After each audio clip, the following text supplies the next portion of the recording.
이슈 딥다이브입니다. 시장의 중심 이슈에 깊이 들어가 보겠습니다. 오늘 금요일 루크투자연구소 임순재 대표, 휴먼자산운용 윤여민 이사 두 분 나와 계십니다. 안녕하세요. 네, 안녕하십니까. 네, 오늘 주제 보시죠.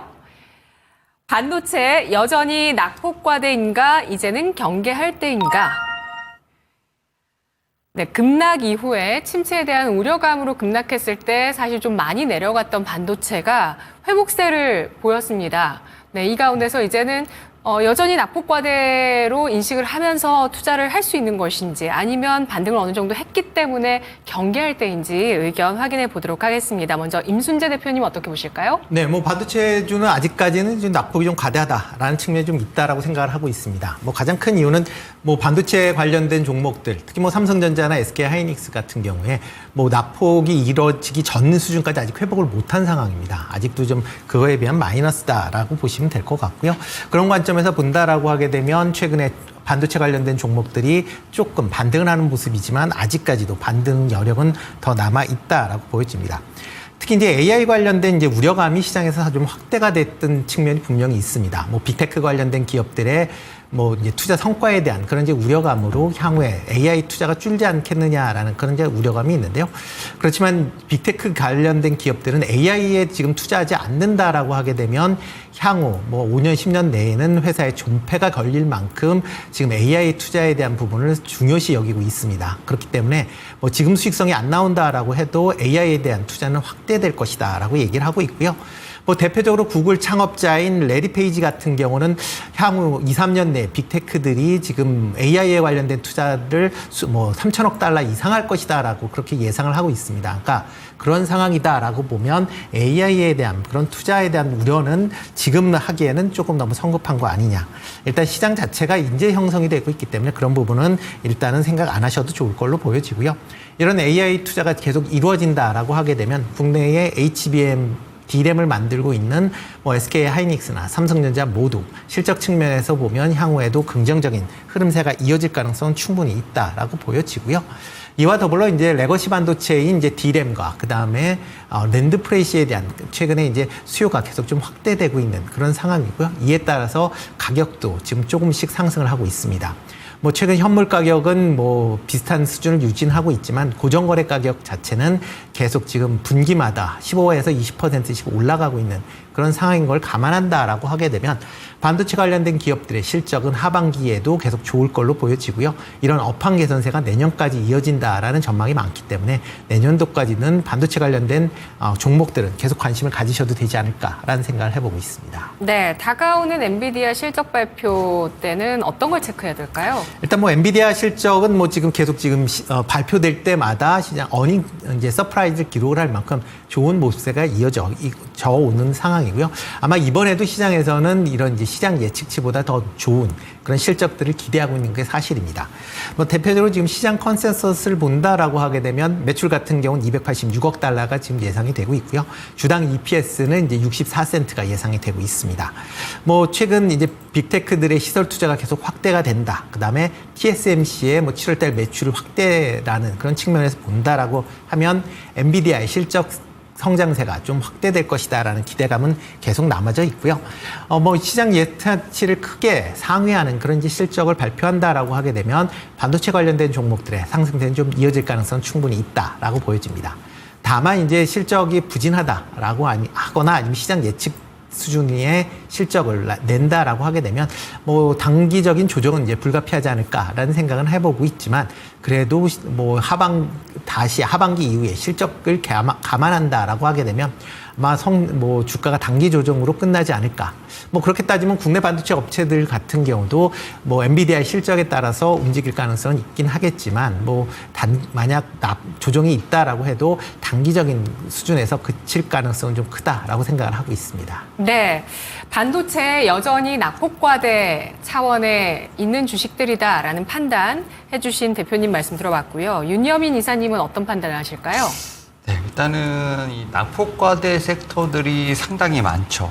지난주 월요일 날 좀 급락 이후에 어느 정도 회복세를 보여주고 있습니다만 반도체 섹터 같은 경우도 지금 대장주를 비롯해서 전통 소부장 같은 이제 밑에 단에 있는 종목들을 찍어보게 된다고 하면 전고점 대비 뭐 많게는 60에서 70%까지도 조정을 받은 종목들이 상당히 많습니다. 네. 결국 이제 회복 탄력성을 얼마나 많이 보여주느냐, 빠르게 보여주느냐 이게 상당히 관건이라고 생각하기 때문에 지금 조금 반등이 나온다고 해서 어떻게 보면은 조심해야 된다 이런 부분은 좀 아니라고 좀 생각이 들고 있고 다만 이제 모든 섹터들이 급락하는 가운데 2분기 실적이 이제 광복절 전후로 해서 이제 어느 정도 나왔죠.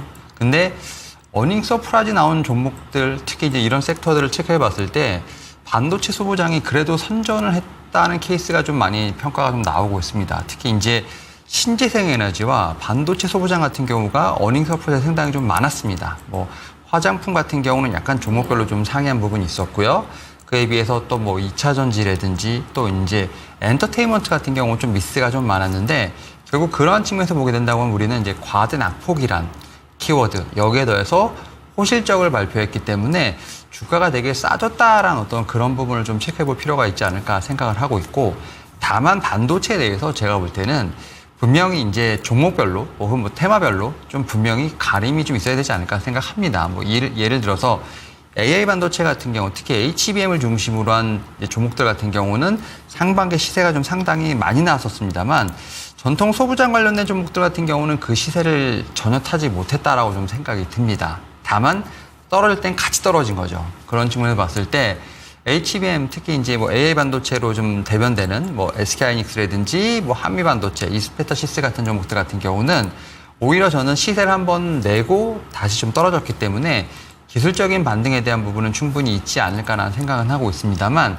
오히려 가지 못했던 뭐 전통 소부장 같은 경우는 이제는 좀 시동을 걸 때가 되지 않았을까라는 좀 퀘스천 마크가 듭니다. 사실 이제 디램과 관련돼서는 계속해서 조사가 좀 나오고 있는데 올해보다 내년 디램 시장이 뭐 50% 이상 커질 것이라는 얘기가 있고 그 한 파트가 이제 HBM이기 때문에 HBM 관련된 부분은 충분히 조명을 좀 많이 받았다. 결국 전체적으로 디램이 커지게 된다고 하면 네. 그런 측면에서 소부장에 대한 어떤 분명히 관심도 필요하지 않을까라는 생각을 하고 있고 그런 측면에서 저는 좀 반도체는 아직까지는 과대 낙폭이 맞고 다만 그 안에서 회복 탄력성은 전통 소부장이 좀 더 크지 않을까라는 좀 말씀을 드려볼 수 있을 것 같습니다. 네, 두 분 모두 아직은 반도체주 경계할 시점 아니다. 여전히 낙폭과대다라는 의견을 갖고 있습니다. 엔비디아의 실적, 그 기대치, 주가의 반응 움직임에 따라서 조금은 뭐 차익실현 매물이라든지 이런 걸 받을 수는 있겠습니다만 임순재 대표님도 역시 지금 AI 그 반도체 사이클의 성장 사이클 유지되고 있다는 관점을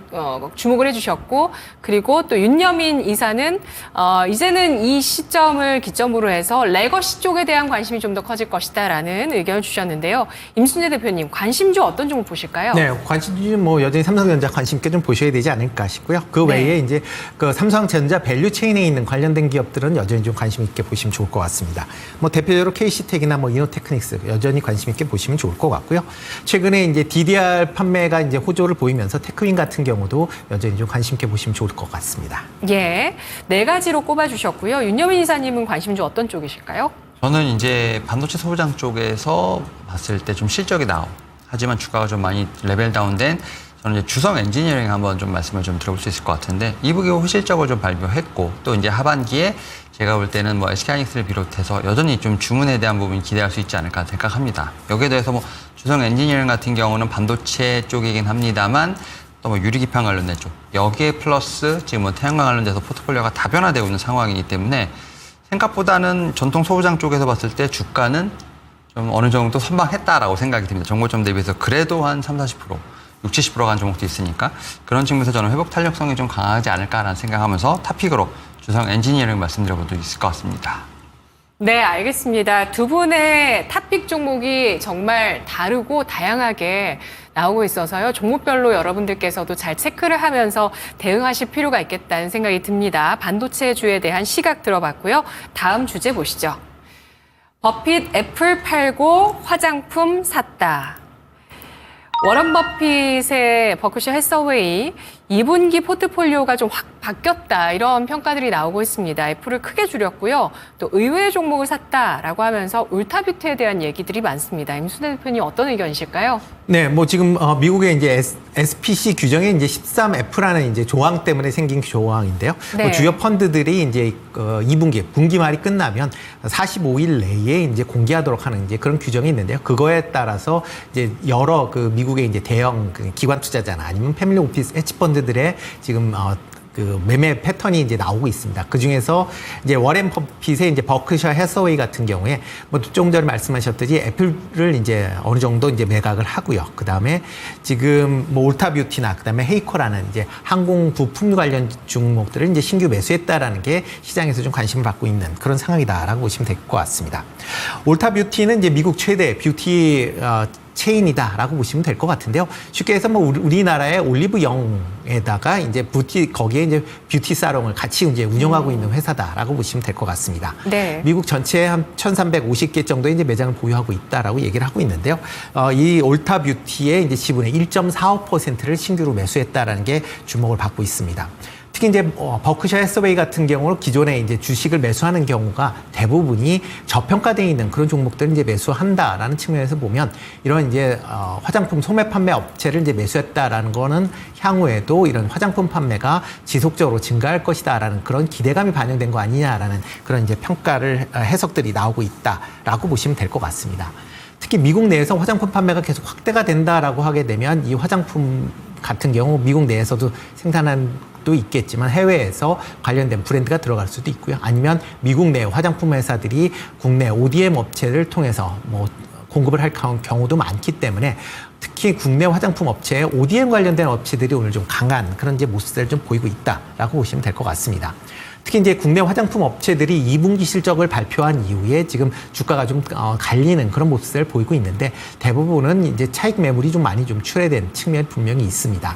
그렇지만 향후에 이런 이제 워렌 버핏이 화장품 시장을 좋게 본다라고 하게 되면 하반기 이후에 실적 개선세가 계속 좀 이어질 가능성은 충분히 있다라고 생각이 되고 있고요. 그런 관점에서 화장품 ODM, OEM 업체를 여전히 관심 있게 좀 보셔야 되지 않을까라는 생각을 해보고 있습니다. 네, 관심주 잠시 후에 들어보도록 하고요. 그렇다면 윤여민 이사님은 화장품주 버핏의 관심에 대해서 어떻게 판단하실까요? 제가 볼 때는 이 워렌 버핏 같은 경우는 어떤 화장품의 조회가 깊다라기보다는 결국 이제 밸류에이션에 대한 부분을 계산을 하고 그 다음에 현 시점에서 봤을 때 매력적인 종목에 투자를 하면서 근데 그런 부분이 결국은 이제 스킨케어 쪽이 아닐까라는 생각을 하는데 결국 이제 화장품 자체가 이제 필수 소비재로 넘어가는 단계에 있지 않나라는 좀 생각이 듭니다. 그런 측면에서 봤을 때 제가 볼 때는 뭐 애플 같은 경우도 휴대폰 같은 경우도 그렇고 이런 기기들 혹은 뭐 이런 화장품 같은 경우가 필수 소비재 결국 이제 소비를 많이 할 수밖에 없는 그러한 단계로 진입이 됐다라는 어떤 의미로 봐야 되지 않을까 생각을 하고 있고 특히 이제 우리나라의 피부과 같은 경우 상당히 많은 기술과 많은 것이 있습니다만 아직까지 미국 어떻게 보면 선진국이긴 합니다만 그러한 기술 자체가 많이 발달하지 않은 게 좀 아이러니하다. 그래서 제가 이제 화장품 섹터 말씀드리는 게 미국이라는 키워드가 사실은 소비가 많이 되는 것도 있겠습니다만 시장의 초기 단계에 있다라는 좀 생각이 듭니다. 특히 이제 이런 어떤 시술을 받을 때 혹은 화장을 할 때 사실 미국인들이나 유럽인들 같은 경우는 사실 아픈 걸 많이 못 참는다고 합니다. 우리나라 분들과는 좀 다르게. 그래서 최근에 뭐 스킨 부스터 같은 얘기가 좀 신조어가 나올 때 아프지 않게끔 어떤 피부에 대한 재생 능력을 올리는 그러니까 그런 것들이 좀 어떻게 보면 새로운 시장이 열리다 보니까 결국 이런 스킨케어, 화장품 같은 경우도 제가 볼 때는 미국에서 이제 인식을 하게 됐고 초창기 시장이 아닐까라는 생각을 합니다. 뭐 그런 부분에 버핏 같은 경우도 이제 어떻게 보면 투자를 하지 않았나 좀 생각이 들고 있고요. 네. 그런 측면에서 지금 화장품 섹터 앞에서 말씀드렸던 이 급락에 대한 부분도 있겠습니다만 좀 화장품 섹터는 좀 종목별로 좀 약간 상이했던 것 같아요. 그러니까 뭐 전체적으로 어떻게 보면 섹터 자체가 폭락했다기보다는 종목별로 상이했던 부분이 있겠습니다만 결국 그런 상황에서 보게 된다면 밸류에이션은 싸졌다. 근데 호실적이 나오면서 결국 미국이란 키워드로서 어떻게 보면 하반기 승부를 볼 수 있는 종목을 좀 고르게 된다고 하면 네. 충분히 버핏과 같은 포트폴리오를 구성할 수 있지 않을까라고 좀 말씀드려보도록 하겠습니다.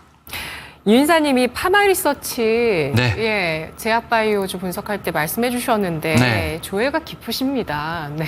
그래서 이 종목을 또 계속 그때 말씀해 주지 않으셨을까. 이 종목이 이번 이달 저점 대비해서 파마리서치도 벌써 50% 상승한 사상 최고치 종목인데요. 자, 그렇다면 두 분은 화장품주에 대해서 어떤 종목을 관심주로 보실까요? 임순재 대표님? 네, 전 뭐 ODM, OEM 관련돼서 이제 코스메카 코리아 뭐 여전히 좀 관심 있게 좀 보시면 어떨까 싶고요. 네. 뭐 상대적으로 뭐 실적도 비교적 좋게 나왔고, 그다음 주가 흐름 자체도 뭐 급락한 이후에 어느 정도 전고점 수준까지 이제 회복을 했다라는 관점에서 좀 관심 있게 좀 보시면 어떨까 싶습니다. 이와 더불어 이제 아모레퍼시픽인데요. 뭐 네. 아모레퍼시픽 같은 경우 미국 시장 부진으로 인해서 급락을 한 이후에 지금 뭐 바닥을 다지고 있는 그런 기간이다라고 보여지는데요. 뭐 미국 내에 이제 화장품이 다시 팔리기 시작을 한다라고 하게 되면 그거에 대한 이제 수혜가 기대가 되고 있기 때문에 일단 조금 지지가 기간 조정은 있겠지만 그 이후에 한번 보시면 어떨까 싶습니다. 예. 이번 어닝 쇼크도 괜찮다라는 그렇죠. 말씀이시네요. 네, 앞으로 어닝 쇼크만큼 주가가 하락을 했기 때문에 네. 뭐 어느 정도 지금 상황 정도 되면 뭐 밸류 측면에서 보면 그렇게 부담스럽지 않은 수준이다라고 생각을 하고 있습니다. 네, 그리고 서서히 북미 쪽의 성장이 네, 실적에 기대되고 있다라는 예, 반영이 거죠. 될 것이다라는 관점 주셨고요.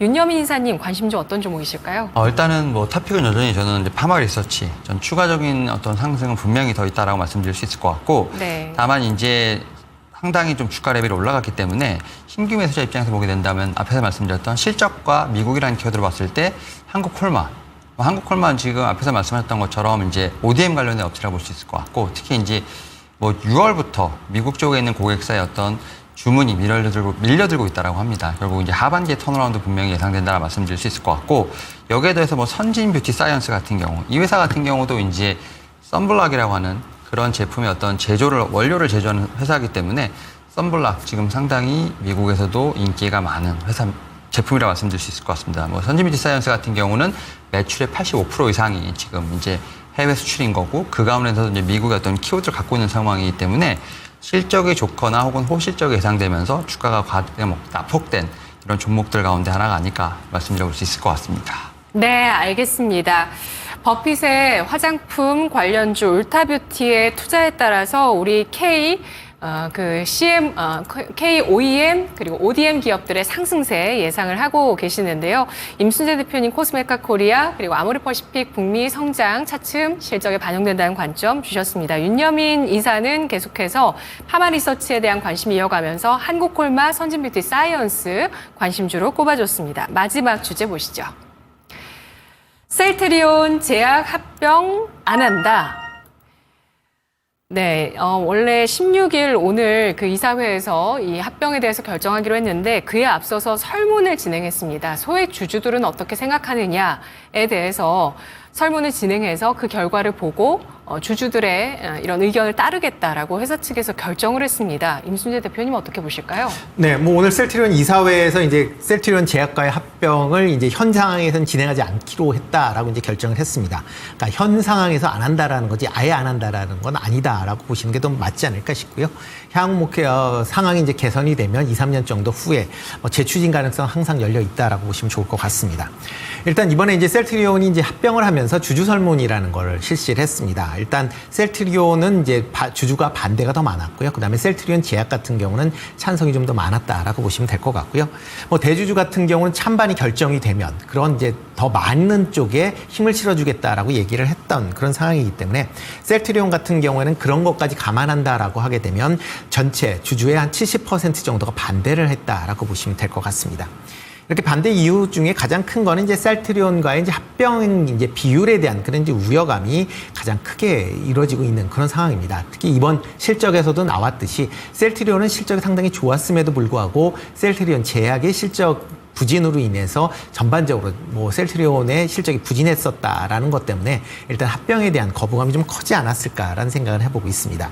다만 셀트리온 제약이 현재 하고 있는 케미컬 의약품 관련된 부분 그리고 CMO나 그다음에 ADC에 대한 향후 성장성에 대한 부분은 긍정적으로 평가를 했기 때문에 아까도 말씀드렸듯이 만약 셀트리온 제약의 실적이 살아난다라고 하게 되면 합병 관련된 얘기들이 다시 좀 나올 가능성은 충분히 있다라고 생각이 되고 있고요. 뭐 이번에 이제 합병이 이제 취소가 되면서 뭐 그동안 이제 조금 상대적으로 합병에 따른 이제 실익이 좀 덜하다라고 하고 있는 셀트리온의 탄력이 좀 더 주가가 좀 더 탄력적으로 움직일 가능성은 좀 커 보인다라고 보여집니다. 특히 이제 셀트리온 같은 경우는 이제 상반기 실적도 상당히 이제 호조를 보였던 그런 상황이고요. 특히 유럽과 북미 지역 내에 지금 뭐 램시마나 아니면 여러 이제 트록시마, 그러면 허주마 같은 그런 이제 제품들의 매출이 성장세가 꾸준히 이어지고 있는 그런 상황이고요. 북미에서 젠펜트라에 대한 판매 확대가 하반기에 기대가 되는 그런 상황이기 때문에 뭐 주가 측면에서 보면 아마 셀트리온 제약이 좀 더 뭐 이번 합병이 안 됐지만 뭐 주가 탄력은 좀 더 좋지 않을까라는 생각을 해보고 있습니다. 네. 자, 그렇다면은 윤여민 이사님은 또 어떤 의견 갖고 계시는지 연이어서 들어볼게요. 일단은 셀트리온 헬스케어 때도 이랬습니다. 그래서 저는 분명히 진통이 있을 거라고 예상을 하고 있고요. 다만 이제 셀트리온 자체도 이제 어떻게 보면은 생산과 판매, 유통을 어쨌든 한 회사로 만들 거라고 얘기를 했기 때문에 제가 볼 때는 올해가 아니더라도 내년, 내후년에 다시 한번 이런 이제 합병과 관련된 이슈가 좀 나오지 않을까라는 좀 생각을 하면서 결국 현 시점에서는 결국 이제 종목 간에 어쨌든 본업에 좀 집중하는 자세가 좀 필요하지 않을까 생각합니다. 특히 셀트리온 같은 경우는 어쨌든 지금 이제 바이오 시밀러 쪽에서 상당히 분전을 하고 있다라고 말씀드릴 수 있을 것 같고요.